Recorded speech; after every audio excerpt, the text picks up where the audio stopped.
We're on a hunt for pirate mummies. There be pirates about. The location? A desert island in the South Pacific, just off the coast of Peru. Its name is San Lorenzo, but we like to call it Pirate Island. In the 1600s, the Dutch sent a band of pirates to Peru. They were after Incan gold. But the Spanish, who ruled Peru, weren't about to give it up. And there were bloody battles. Local lore says that pirates are buried below the shifting sands. But these dunes hold more secrets than just dead pirates. On this very beach, landings occurred over many centuries. There were pirates, merchants, soldiers, and slaves all came to this island, probably right through here. Over hundreds of years of battle and disease, many died and were buried here. Thanks to the incredibly arid environment, San Lorenzo is now a treasure trove of naturally made mummies. There are hundreds of them. A bone from a toe, part of a rib. You can see some hair on the surface. It's braided. And they make for a unique time capsule for the history of Peru. They're all here. It's a cross-section of Peruvian history. The archaeological work on the island has only just begun. We're going to look at the first 4 potential pirate mummies dug from the sand and meet a maggot maven. Neil Haskell loves decomposition the way we love mummies. The most interesting finding is what appears to be a medallion. Could they be the swashbucklers we seek? Arr. I'm Ron Beckett. I'm Jerry Conlogue. By day, we're professors. We teach live people. But our passion is mummies. We take our gear, X-ray machines and endoscopes. on the road. You'd be surprised where mummies turn up. And who got them? There isn't a mummy we won't investigate.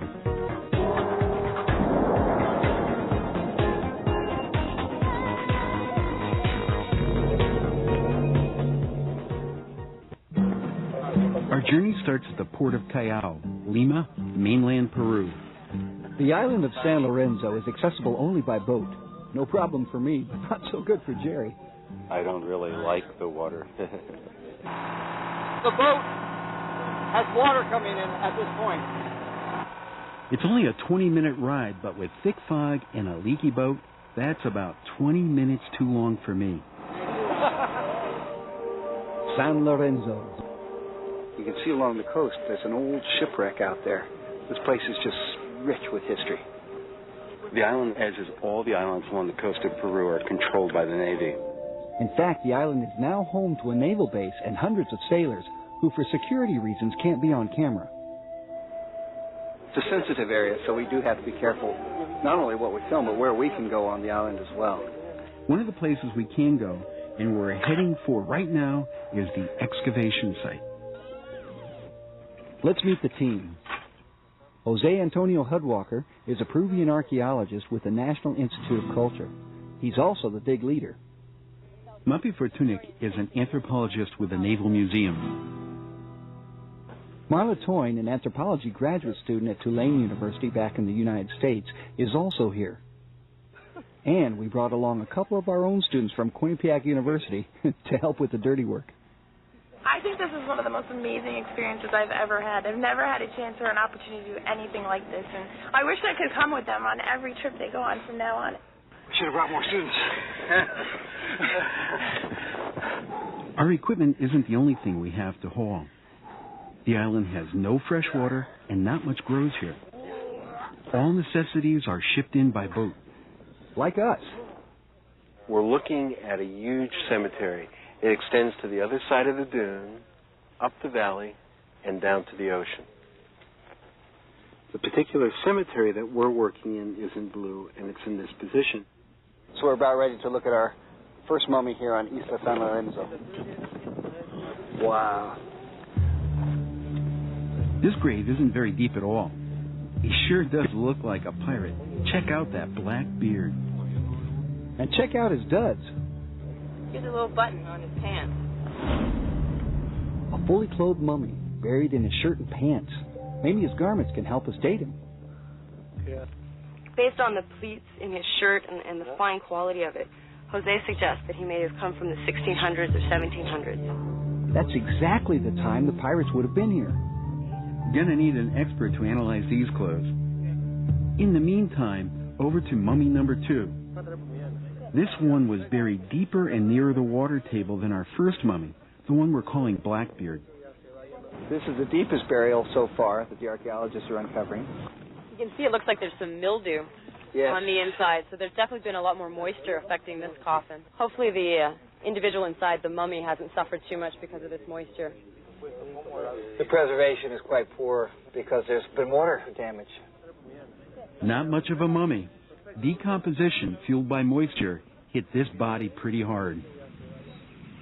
Decomposition is a messy business.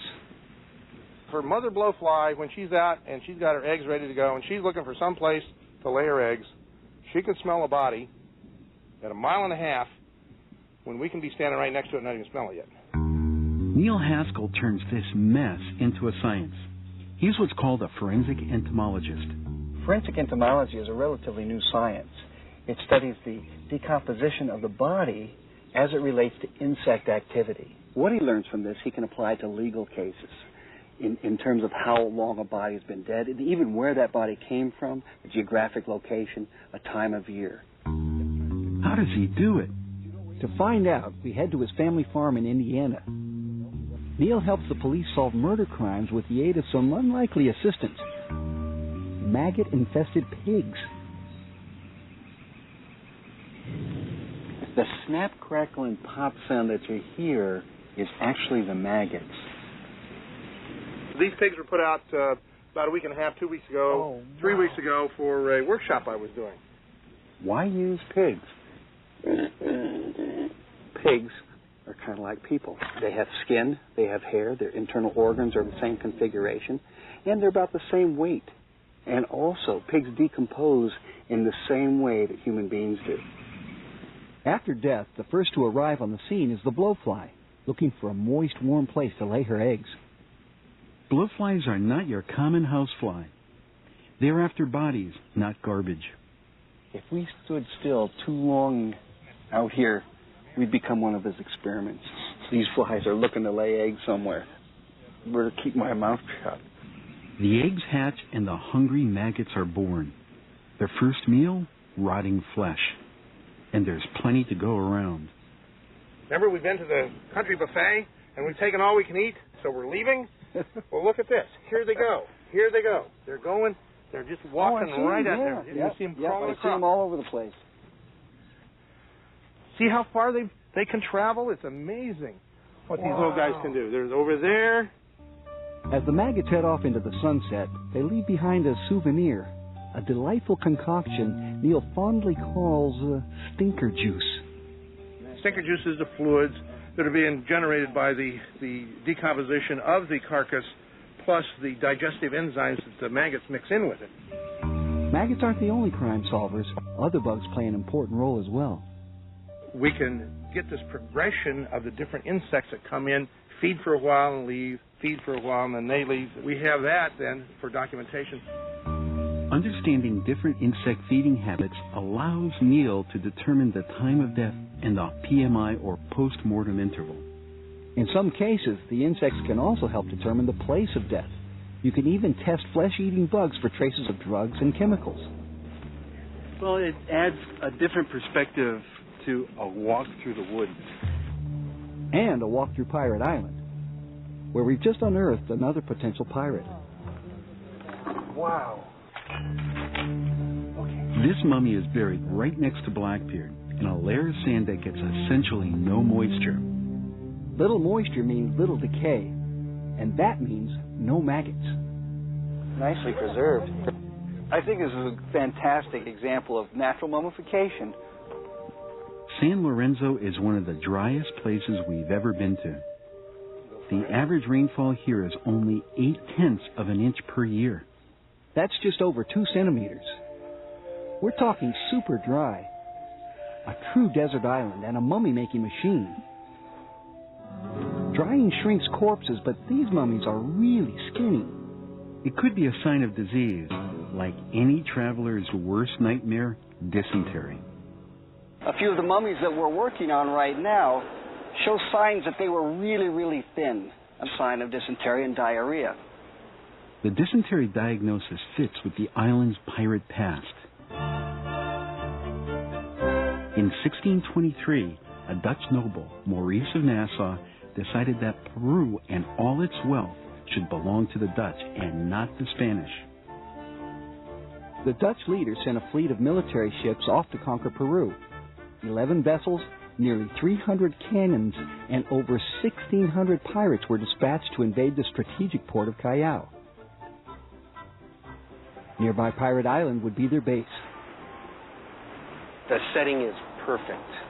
Just looking around, you can imagine the Dutch privateers coming here in the 1600s to loot and sack Peru. With the rocky coast and the crashing waves, you just see them coming on shore. But much to the Spaniards' delight, the pirates fell ill with dysentery. Hundreds died by the time they reached Peru, and the remaining Dutch forces were not strong enough to capture the mainland. The dead pirates were said to have been buried on San Lorenzo. If it wasn't for dysentery, today's Peruvians might be speaking Dutch instead of Spanish. Travel medicine specialist Marvin Cooper doesn't speak Dutch. Or Spanish, for that matter. But he does know a thing or two about dysentery, the gory gastrointestinal evil known scientifically as Shigella dysenteriae. Shigella is a bacteria that is basically associated with stool and human waste. People develop this incredible diarrhea, and with the incredible diarrhea, they become very rapidly dehydrated, and ultimately they drop their blood pressure, their heart fails, and some people can be dead actually in a matter of hours. Dysentery was a common illness among those on long seafaring journeys. The two things that always spread that disease is lack of good sanitation, stool contamination. There's water shortages on ships and people aren't able to wash properly. So they're contaminating their hands and then contaminating the foods, especially if these are people working in the mess.